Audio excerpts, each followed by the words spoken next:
Ya, pemirsa, polisi menggelar olah TKP kasus pembunuhan seorang anak kepada ayah dan neneknya yang diduga dilakukan remaja 14 tahun di Lebak Bulus, Jakarta. Hingga kini motif pembunuhan belum diketahui lantaran pelaku belum bisa dimintai keterangan.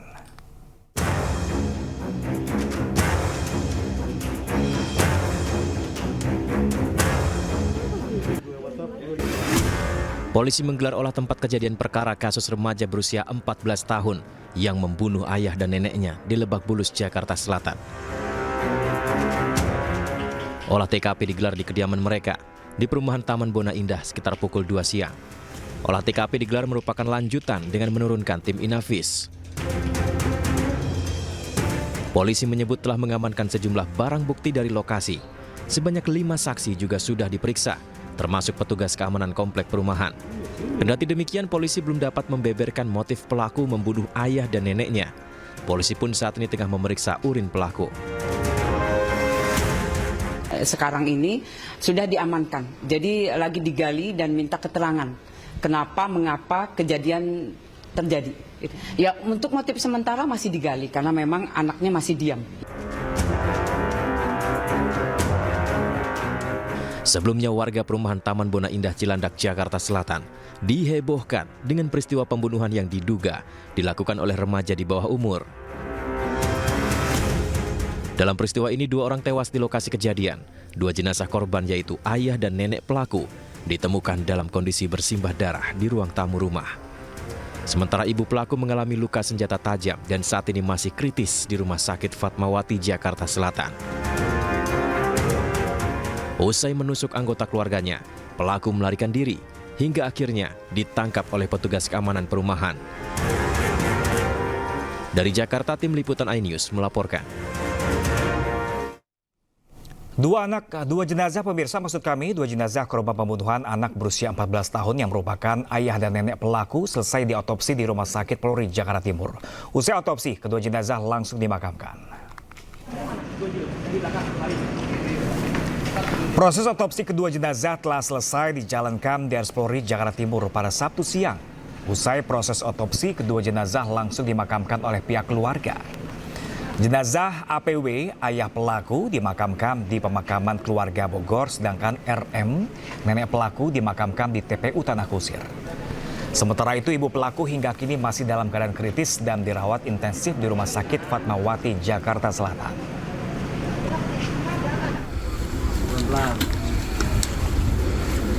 Ya, pemirsa, Ruth Megawati, korban tewas dari aksi brutal sang cucu, dimakamkan di TPU Tanah Kusir, Jakarta Selatan pada Sabtu sore usai diotopsi di Rumah Sakit Polri, Jakarta Timur. Almarhumah yang berusia 69 tahun ini dimakamkan satu liang lahat dengan sang suami. Sejumlah sahabat dan tetangga yang mengenal almarhumah hadir untuk melepas ke tempat peristirahatan terakhirnya.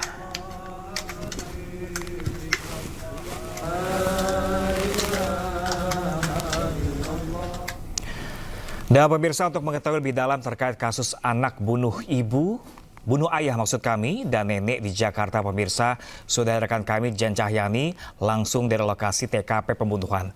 Selamat siang rekan Jen. Ya, rekan Jen, bisa Anda gambarkan kepada kami seperti apa kondisi TKP saat ini? Selamat siang Pram dan juga pemirsa. Dan untuk situasi saat ini atau kondisi di lokasi kejadian atau TKP, nah ini tepat di belakang saya, ini rumah kejadian atau rumah TKP pada saat kejadian pada Sabtu dini hari, di mana ada pembunuhan yang dilakukan atau diduga dilakukan oleh seorang anak berusia 14 tahun kepada ayah dan juga neneknya dan juga ibunya. Namun ibunya berhasil untuk menyelamatkan diri dan kondisi rumahnya saat ini sudah ada dipasang garis polisi atau polis line, di mana kalau kita melihat secara langsung, saya amati di sini memang masih terlihat beberapa tempat atau titik yang masih ada bercak darahnya. Dan bisa digambarkan kalau kita tadi juga sudah berbincang dengan beberapa satpam yang merupakan saksi mata pada saat kejadian di Sabtu dini hari, ini mereka mengatakan bagaimana kronologi pada saat mereka menemukan sang anak yang diduga membunuh ayah dan juga neneknya, lalu sang ibu yang berhasil melarikan diri. Dan pada saat itu sang ibu melarikan diri melalui memanjat pagar rumahnya ya. Ini pagar rumahnya yang dipanjat oleh sang ibu, dan pada saat memanjat si ibu sempat tersangkut dan juga oleh sang anak berusia 14 tahun ini ditusuk dari belakang, jadi di punggungnya ada luka, lalu kemudian berhasil melarikan diri dan meminta pertolongan kepada satpam yang sedang berjaga.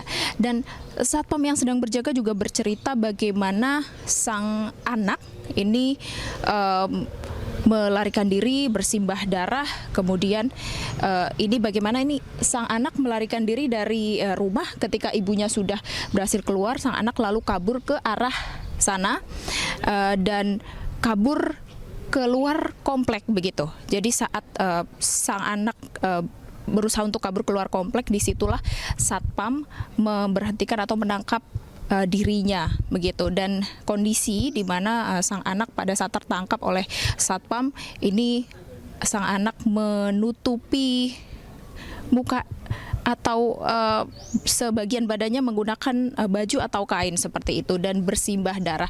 Sang anak juga sempat membuang pisau yang digunakannya untuk menikam ayah dan juga neneknya ke tengah jalan raya sekitar 25 meter dari rumahnya ini. Dan untuk sampai saat ini kami masih menunggu update terbaru apakah hari ini akan ada olah TKP lanjutan dari kepolisian, karena kalau sejak pagi kami amati di sini memang tidak ada aktivitas yang berarti, dan juga kami berusaha untuk mencari statement atau keterangan dari warga sekitar maupun dari satpam, namun dari satpam menyampaikan bahwa mereka tidak diperkenankan untuk menyampaikan statement kepada media karena kasus ini sudah sepenuhnya dilimpahkan kepada Polres Metro Jakarta Selatan. Kami akan tunggu apakah akan ada olah TKP lanjutan, dan juga yang kami tunggu di sini bagaimana kejadian yang tertangkap oleh CCTV. Karena kalau kita lihat di teras rumahnya, ini bisa terlihat ada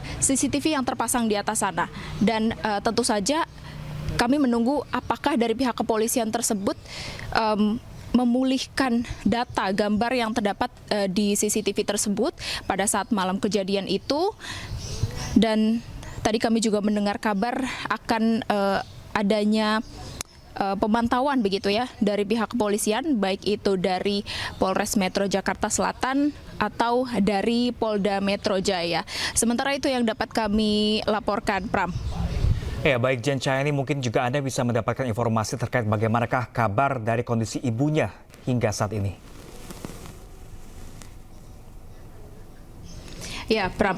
Kalau kami tadi mendengar informasi dari beberapa rekan media yang juga mengunjungi Rumah Sakit Fatmawati di mana tempat sang ibu ini dirawat secara intensif, memang hingga saat ini sang ibu masih belum sadar atau masih berada dalam perawatan secara intensif, hingga ibunya juga tidak sempat untuk mengunjungi atau hadir di pemakaman sang ayah atau suaminya dan juga ibunya, karena sang nenek berusia 69 tahun ini adalah ibu dari sang ibu yang sedang dirawat di rumah sakit. Jadi hingga saat ini masih belum sadar, dan kami nantikan apakah nanti ketika sudah sadar ibunya berkenan untuk memberikan keterangan pada kronologi pada saat kejadian tersebut dan bagaimana sebenarnya motif sang anak. Karena hingga saat ini kami masih belum mengetahui informasi bagaimana hubungan keluarga, apakah harmonis atau seperti apa. Dan kalau sementara keterangan dari kepolisian masih didalami, masih dilakukan pemeriksaan kejiwaan terhadap sang anak, dan hingga saat ini pihak kepolisian belum menemukan apa sebenarnya motif sang anak membunuh ayah dan neneknya, karena sehingga saat ini masih bungkam, hanya terdapat asumsi bagaimana anak ini mendapat bisikan-bisikan goib pada saat malam hari tersebut. Pram. Baik, Jen Chayani melaporkan langsung dari salah satu atau dari rumah kediaman dari pelaku atau seorang anak yang membunuh anggota keluarga di Lebak Bulus, Jakarta. Kami masih menanti kabar terbaru dari Anda, rekan Jen. Terima kasih dan selamat bertugas kembali. Dan pemirsa, kita masih akan membahas mengenai seorang anak di Lebak Bulus, Cilandak, Jakarta Selatan yang tega membunuh anggota keluarganya Dan bersama psikolog keluarga, Novita Tandri, sesaat lagi tetaplah bersama kami.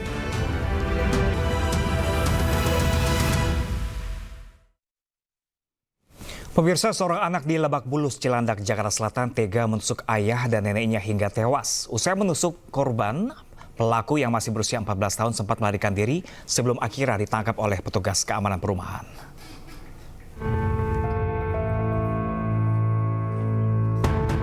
Seorang anak di Lebak Bulus, Cilandak, Jakarta Selatan yang masih berusia 14 tahun nekat menusuk ayah, ibu, dan neneknya. Sang ibu berhasil selamat dengan luka senjata tajam usai melarikan diri keluar rumah, sementara sang ayah dan nenek tewas usai ditusuk pelaku. Setelah melakukan aksinya, pelaku langsung melarikan diri hingga keluar area perumahan. Pelaku pun berhasil ditangkap oleh para petugas keamanan perumahan setelah lari sejauh 500 meter dari lokasi kejadian. Kita dapat kabar dari rekan katanya ada penusukan. Saya kontak balik. Itu penusukan di mana? Di Bandung 5, 51 posisinya korban. Lanjut, saya kontak lagi. Teman nimpah, tersangkanya keluar katanya, pelakunya. Saya inisiatif. Karena di sini teman udah ngamanin, saya keluar ngejar sama teman saya satu. Ketangkaplah di sebelum lampu merah, Karangtengah sini. Itu saya bawa ke komando sini, pos RW. Saya tanya dia, kamu rumahnya di mana? Awalnya dia ngomongnya di B617. Pas kita desek-desek B612. Nah, ada teman saya datang, ternyata itu cucunya korban yang punya rumah. Gitu. Awalnya kata dia